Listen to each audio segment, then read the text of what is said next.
God bless. I want to give honor to God who is the head over my life. I hope everybody is having a blessed day.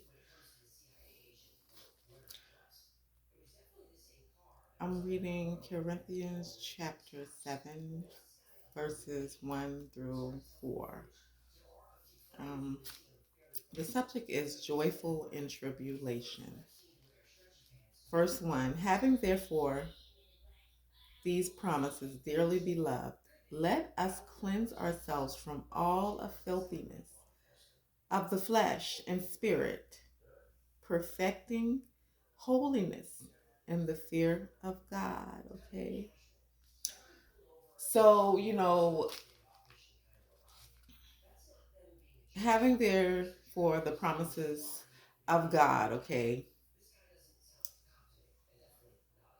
is, cleansing your spirits from filthiness, from, doing the things that you used to do, because you have to renew your heart and you have to renew your soul, okay, to something different, not the same old thing that you've been doing for a while, but to something different, okay?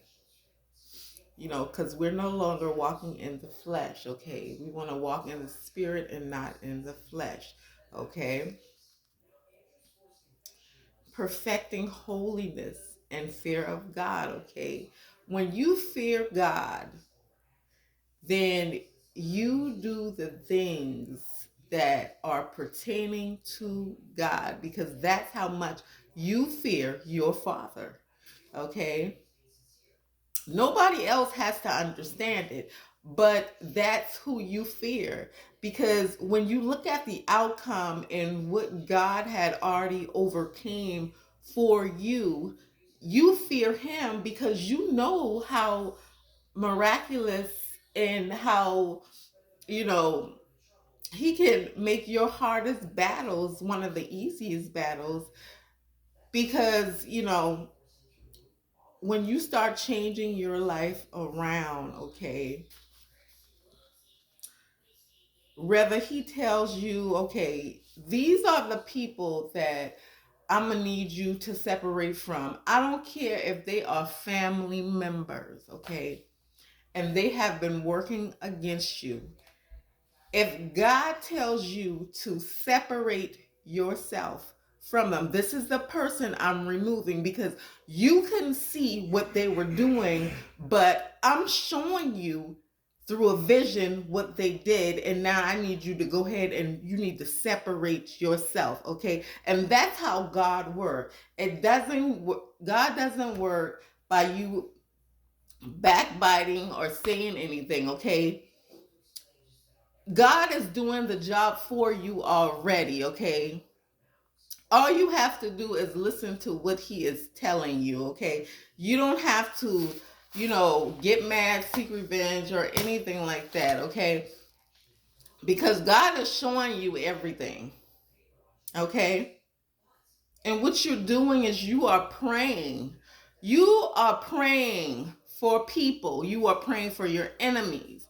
You may be praying for siblings that may have done you wrong. You are praying, okay? Because your mind doesn't work like that anymore. It doesn't work to get back at this person. It doesn't work, well, I'm going to get this person back. It works as, you know what, Lord, all this tribulation is coming against me. I'm going to get on my knees and I'm going to pray. I'm going to go and I'm going to read my Bible, okay? Because, God, I know that you are a way maker. I know that you're going to fix everything. So I'm going to leave it in your hands. 2, receive us. We have wronged no man. We have corrupt no man. And we have defrauded no man.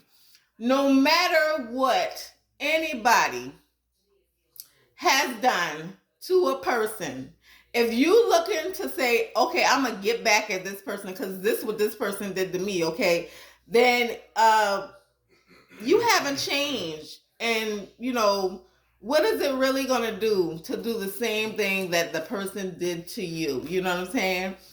Let God fix all your problems. That's why I said go in prayer and pray.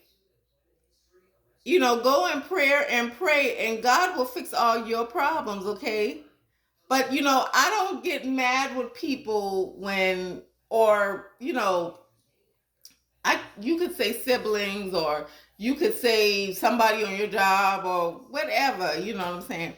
I don't get mad at people like that. I pray for them, that they will be able to come to the light, because wrong for wrong, remember this, wrong for wrong, what you do wrong to somebody else, it will come back on you twice as hard. You know,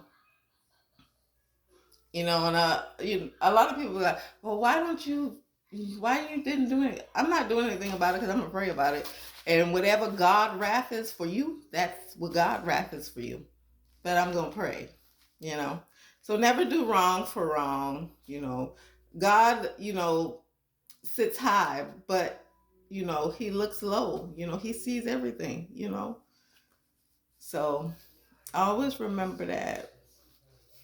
3, I speak not this to condemn you, for I have said before that ye are in our hearts to die and to live with you.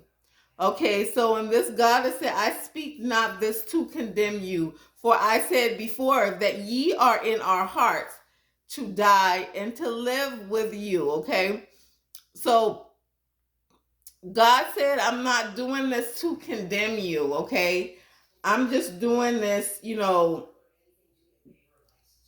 I'm just doing this for I have said before, you are in our hearts to die and to live with you, okay? If y'all would just begin to just change your hearts and your minds, okay? Because God, he's ready to save souls, okay? 4, great is my boldness of speech towards you. Great is my glorifying of you. I am filled with comfort. I am exceedingly joyful in all our tribulations. So in verse 4, it is saying, great is my boldness speech towards you, and great is my glorifying of you. I am filled with comfort, and I am exceeding joyful in all our tribulation. So in everything that we go through, we should be exceedingly joyful in all our tribulations, because we got through them, through God. We got through it with God, with prayer, with seeking his word. That's how we get through our tribulation, okay? When we go to people, that's not getting through our tribulation. Sometimes we need to go, or we need to be by ourselves. We need to be in our prayer closets praying. Because one thing about God, whatever you pray to him about, it doesn't go anywhere else. But you got to understand, when you confide in people, it goes elsewhere. So in everything that you do, any type of tribulation you are going through, call on the name of Jesus, okay? And he will bring you through that tribulation. But you have to trust and believe that he is going to do it. But he is going to do it. Great is my boldness of speech towards you. Great is my glorifying you. I am filled with comfort. Okay? When you're walking for God, you have boldness and speech towards great is my glorifying. Okay? When you know what God is doing in your life, okay, you don't mind glorifying him, okay? You don't mind being bold in your speech. You don't mind coming on, you don't mind coming and making a video, because God sent you the message to bring forth, okay? And that's when you are doing a work for God. Like I said, everybody goes through a lot of tribulations in life. But if you will begin to just call on Jesus, you will see how he can work in your life, okay? And I'm saying that, you got to call on him. It was obstacles that I thought I would never get out of, but I began to call on the name of Jesus, okay? There was family members that I thought I could turn to, but I had to call on the name of Jesus, okay? What you have to call on Jesus, okay? When you go through your tribulations, okay? Because sometimes you ain't got nobody but Jesus to call on, and he is the one that's going to get you out of the tribulation that you are in. So always call on the name of Jesus. So the subject is joyful in tribulation. Corinthians chapter 7, 1 through 4.